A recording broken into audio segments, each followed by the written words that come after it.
Hey everyone, it's Sharice here. Welcome back to my channel, or welcome if you are new. I don't even know if anyone's gonna watch this video, but I decided I wanted to make a video, just pop in on here. I may be popping in and out of YouTube every now and then. I know I said I was gone, but whatever. Sometimes I get the urge to make a video. So also my channel is now known as She's Lost in Fiction, which is my which is my BookTok and Bookstagram as well. I like that name. I think it's fitting for me and where I am in life. She's Lost in Fiction. I think it's cute. So yeah, this video is going to be like an all-in-one type of video. We're going to talk about all the books that I read in the second half of 2022. We're going to talk about my thoughts on certain books that made me not trust BookTok, and we're going to talk about my best and worst reads of the year. So I'm going to try not make this video too long. So yeah, let's get started. Okay, so just some quick stats on my reading year for 2022. My goal was to read 30 books and I ended up reading 60 books, so I'm very happy about that. And I read 24,983 pages. My shortest book was 95 pages. My longest book was 805 pages. My average book length was 416 pages. And my average rating was 4.1 stars. I don't know if you can hear the noises outside, but yeah, sorry about that if you can. I'm just looking at my Goodreads right now. But anywho, let me quickly tell you guys what I read for the second half of the year. Also, I just want to say though, don't get caught up in the numbers. It's so loud outside. Don't get caught up in the numbers of like how many books you read versus other people, because I thought about it and like there are people who, for example, say they read 100 books and they read 35,000 pages, but someone else read 60 books and they read 37,000 pages. Like, you know, that person who read 100 books could have, I don't know, they could have read a bunch of small books, and that person who read 60 books read a bunch of big books. So technically the person who read 60 books read more pages, so therefore they read more than the person who read 100 books. You know what I'm saying? So don't get caught up in the amount of books someone read, because you could have read more than that person because you probably read bigger books or more pages, or maybe not, maybe you didn't, maybe you actually did read less. But at the end of the day, let's not get too caught up in the numbers.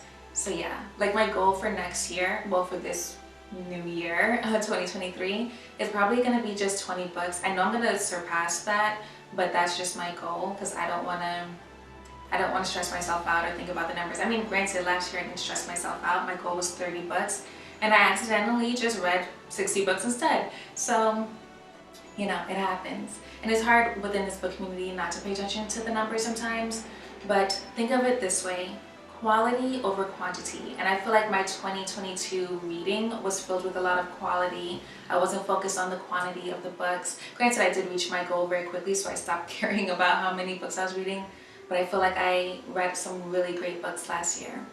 Anyways, let me stop chatting and get into the books that I actually read. Okay, so the first book I read in the second half of the year was Archer's Voice by Mia Sheridan.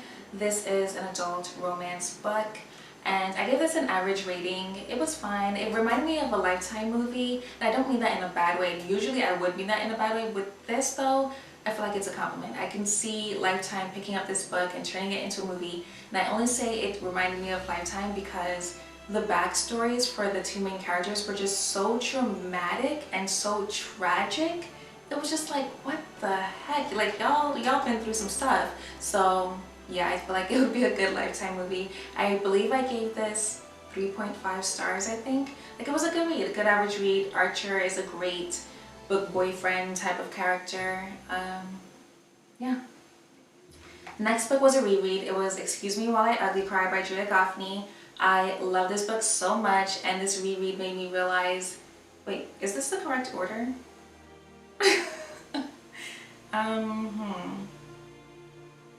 Yeah, I think this is the correct order. Sorry, I don't know why I felt like the books were out of order for some reason.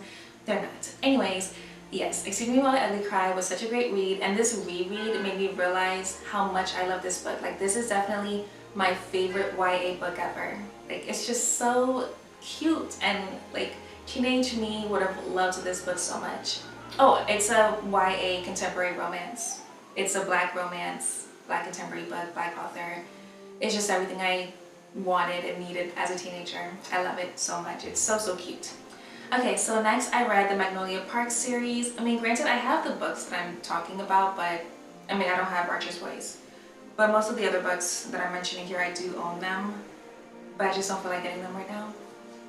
But anyways, so next I read Magnolia Park's Universe. I read the first 3 books in the series and I loved it. I loved it so much. This is an adult or new adult.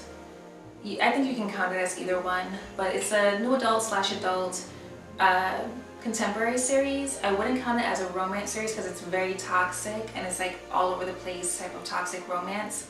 So yeah, it's like a contemporary series with heavy romance, but not fully romance. It's just toxicity. Yeah. Anywho, I love these books so much.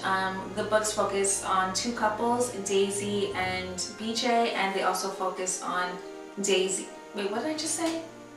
Wait. The books focus on Magnolia and BJ, and they also focus on Daisy and Christian. And I love them both so much. I do love Daisy and Christian a tiny bit more, but I love Magnolia and BJ. Like, I love them both almost equally, but I love Daisy and Christian Story a tiny bit more. But yeah, love these books so much. These characters, this friend group, their rich, high society lifestyle, like I just love it. It was just so much fun to read. I was obsessed. Okay, so next fall was starting and I really wanted to get into some fantasy. So I started the From Blood and Ash series. I just realized I wasn't telling you authors, whatever. I started the From Blood and Ash series and it was a fun time. I mean, it's not a well-written series, but I think it's still a binge-worthy series. Like, not binge-worthy, bingeable. So it's a bingeable series. But I have decided that I'm going to sell these books. This is this is a new adult fantasy. And I get that this series was trying to be smutty. I don't think the smut is good. And also, like, the first book was my favorite one, and I know the first book is most people's least favorite, but that one was my favorite because the male main character, I only like him in the first book. I do not like him in the other books. I find this character to be very annoying, and he's just so much, like every second he's telling the main character, her name is Poppy, he's like, Poppy, you're so brave, you're so beautiful, you're so smart, you're so this, you're so that, like, we get it, okay? Like, you don't have to say it every 5 seconds of every day. Like, he just really annoyed me so much. Oh my gosh. Like, he ruined it for me. Also, in fantasy books, like, of course, there's gonna be huge age gaps, like hundreds and hundreds of years age gaps, you know? Like, that's fine, doesn't bother me. It only bothered me in this series because the main character is 18 and the love interest is much older. That's all I'm gonna say. I don't want to spoil anything. And the only reason why it bothers me is because this 18-year-old character is just, she's not experienced in life at all. Not sexually, not like life experience. She has no experience with anything. So it just makes her sound and feel very young to me. And I just don't understand why this person who's hundreds of years older would want to be with her because she's so inexperienced. And I get it, it's fantasy, so they date, like, okay, for example, A Court of Thorns and Roses, you know, the main character starts off 19, the love interest is hundreds of years older, but the 19-year-old main character, she has a lot of experience in life. And, like, just the way she is, she didn't feel too young. Like, it just made sense, like, it was written well. But in From Blood and Ash, it just wasn't written well to me, like, she felt very young. I don't know. Anyways, let's move along. I am selling these books, so please buy it. My Pango Books account will be linked below. I decided that I'm not going to continue with this series because I originally thought this was a trilogy. Then I was like, oh, it's 4 books, okay, fine. But there's more books, there's more and more and more, and the series isn't even over. I can't continue. I thought I could. Because it was, you know, a decent time. It wasn't like bad, it wasn't horrible. But it's just not worth me spending my money to continue reading. I cannot. Sorry, that took me a long time to talk about. Let's move on. Then I read The Poppy War, and this was good. This was a very well-written fantasy, and this is adult fantasy. I rated it 4 stars. It was very good. I was very much into it, but the only thing that I found not not disappointing, but I don't know. A lot of people say that this series is so tragic, like oh my gosh, like it ripped their heart out. But I felt like it was like a normal tragic. I feel like most fantasies have a lot of tragic things in them, and I feel like this had the normal amount of tragic stuff. Like compared to other fantasies, I didn't feel like it was more tragic than any others. I don't know. People just acted like they were like crying their eyes out, and like this was so traumatic, and like just, I don't know, it was just, I felt like all the trauma and traumatic stuff in it was the same as other fantasy books. Like it wasn't, I mean, I don't know. I only read the first book, maybe the second and third book are really traumatic and whatnot, but it was a good first book in the series. I thought it was very well written. It was really good. I gave it 4 stars, and yeah. I just don't feel what everyone else felt. I'm sorry, I didn't get like super attached or anything. But yeah, okay, let's continue. So then I read, okay, because I kind of jumped around. I was reading series while reading other series and blah blah blah. So let's just move along to The Dark One and The Never King. This is a Peter Pan smut retelling, and it was not good. This was such a horrible series. I only read the first few books in this series, and it was so horrible. Like, first off, I didn't know it was reverse harem. I have never planned on reading reverse harem ever in my life, and I don't like reverse harem. I don't. I never read it before. This was my first time reading it. Hated it. And but not only that, the smut wasn't even good. The storyline, the plot wasn't good. Honestly, these books, it's a trilogy. I think it's only 3 books. It should have just been 1 book, because each book is super small, like super short. It should have just been 1 big book, and that was it.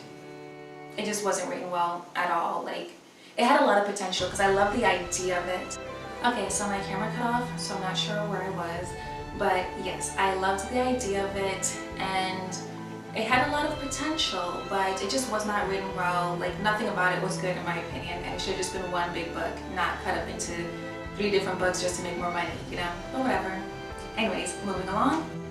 Okay, so next I read A Diary of Blood, and this is an adult Dracula's Bride retelling, well, not retelling, like a reinterpretation or something. I don't know how to explain it, but this was really, really good, really well written, and this was a very short book too, but it had everything that was needed. It was so well done. I really loved this.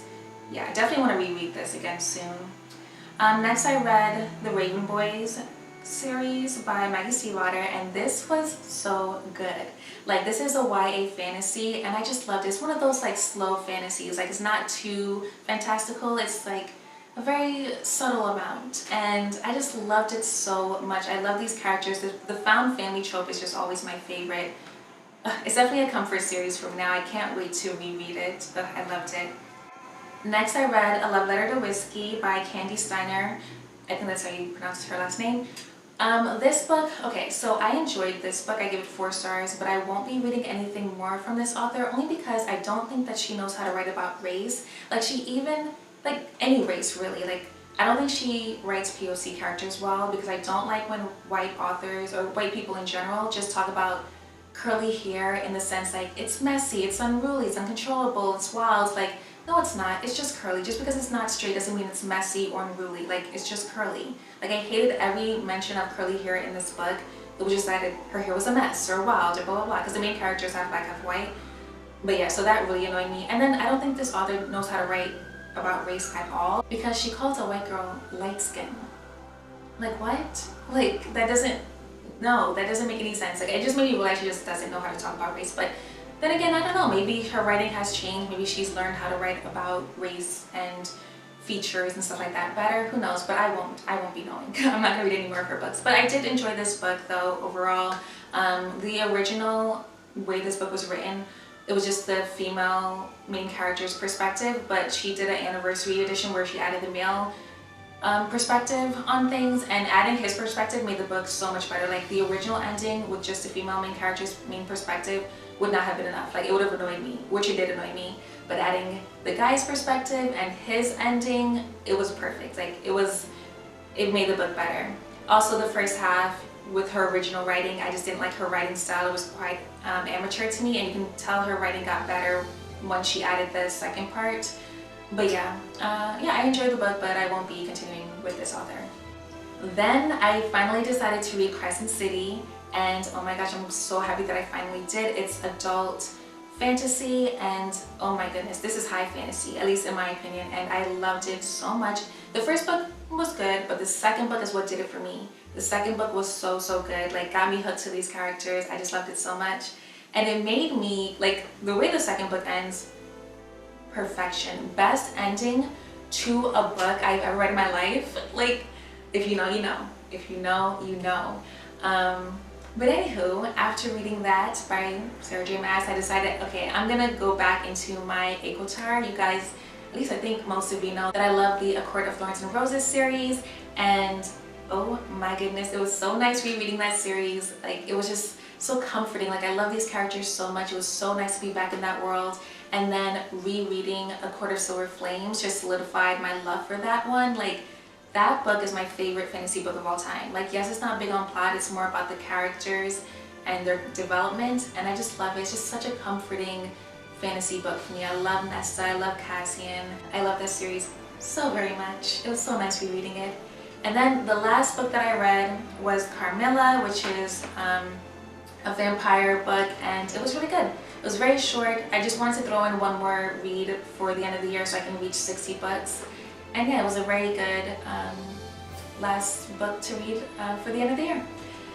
So yeah, that was longer than I expected, and those were all the books that I read in the second half of 2022. Now, let's go overall. Okay, so the books that made me not trust TikTok anymore, that would have to be, hold on, let me look.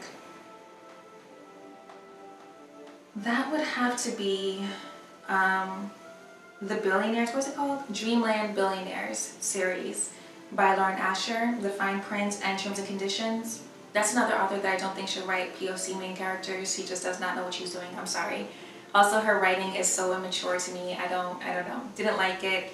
Those two books, the characters are exactly the same. Like, Terms and Conditions, the two main characters are just the same as the characters in The Fine Print. But I do think the third book is probably going to be better because it's about these three brothers and then their love interest.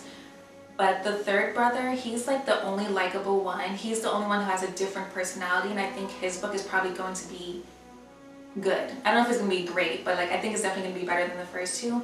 I'm not going to read it. I'm tempted to because I did like that brother, but I'm not going to. But yeah, those books, that series, maybe no longer trust TikTok. Even though, granted, I did hear about this series through BookTube originally, but BookTok is what made me finally start reading it because everyone was talking about it, only like mostly on BookTok. So I was like, okay, let me start this series. I thought I was gonna love it. Like, I really had high hopes. No. But then again, one of my favorite contemporary romance series is the Hoop series, and I found that through BookTok. And I love that series, so okay, maybe I could still trust BookTok with some things. I don't know. What else? Oh, The Dark One and The Never King, that series. What is that series called? Oh, is it called The Never King? Wait, which one's first? The Dark One is first, yeah.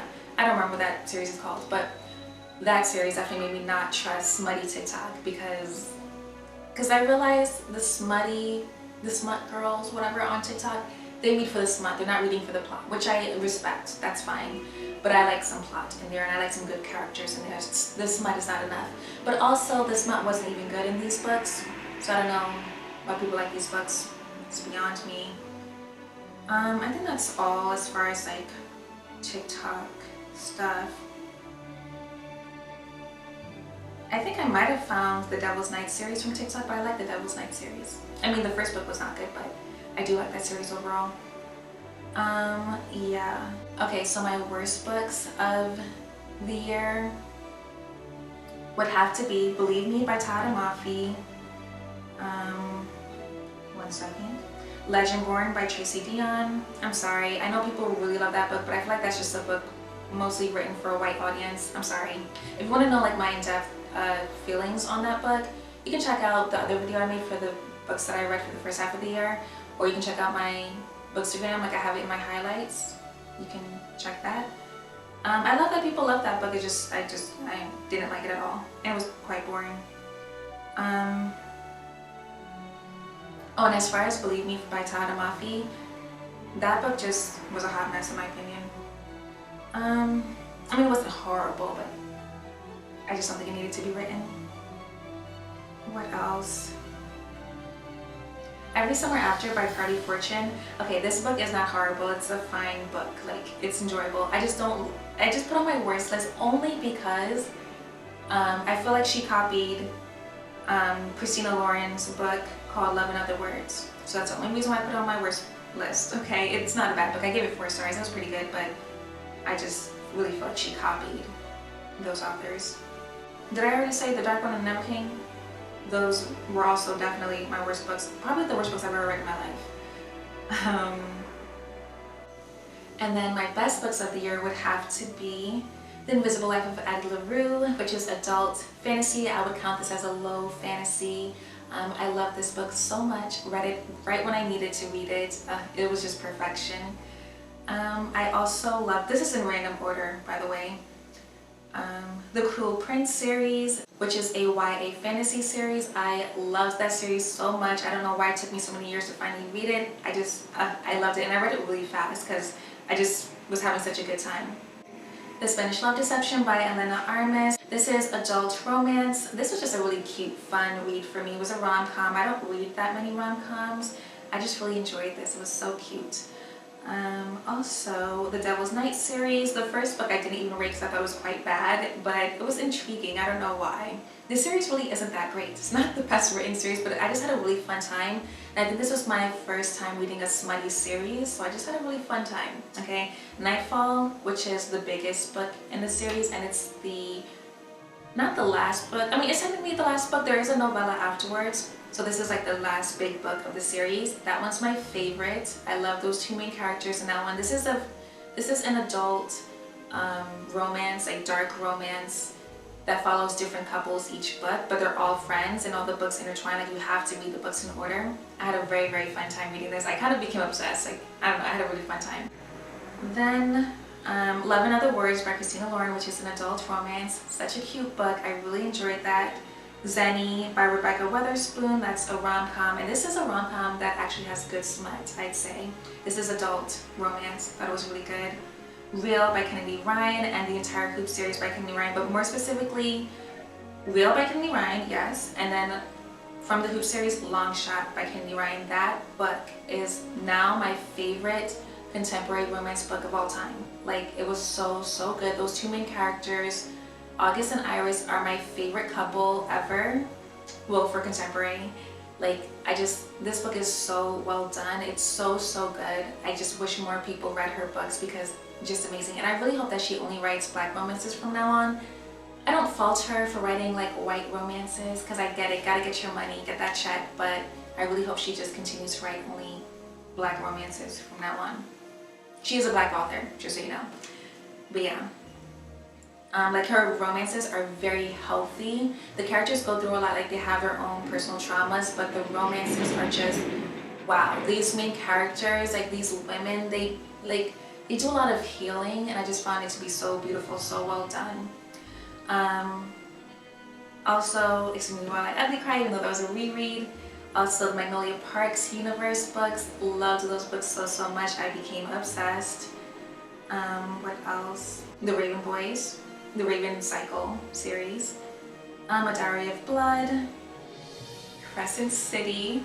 Okay, but specifically the second book in the Crescent City series, House of Sky and Breath. This second book, top tier. I loved it so very much. I never thought there would be, well, for a while, I thought there would never be a series that I love as much as ACOTAR, but now I love Crescent City. It was so good. So then, rereading A Court of Thorns and Roses, I realized A Court of Mist and Fury is one of my favorite books within that series as well. And of course, A Court of Silver Flames is my #1 favorite book in that series. Love it. And yeah, that's it. Those are all the things that I have to say about all the books that I read from 2022. And I feel like this video was much longer than I meant it to be. And my throat is really dry. I don't know if you guys can tell. Anyways, thank you guys so much for watching this video. I can't believe I decided to even make a video. I hope people watch it because I don't think people watch my videos, but that's okay. That is okay. This is mostly for me. I like looking back on my videos to see how my reading year went, so yeah. So that's all. Thank you guys so much for watching. Please follow me on all my social medias, and maybe I will see you again soon.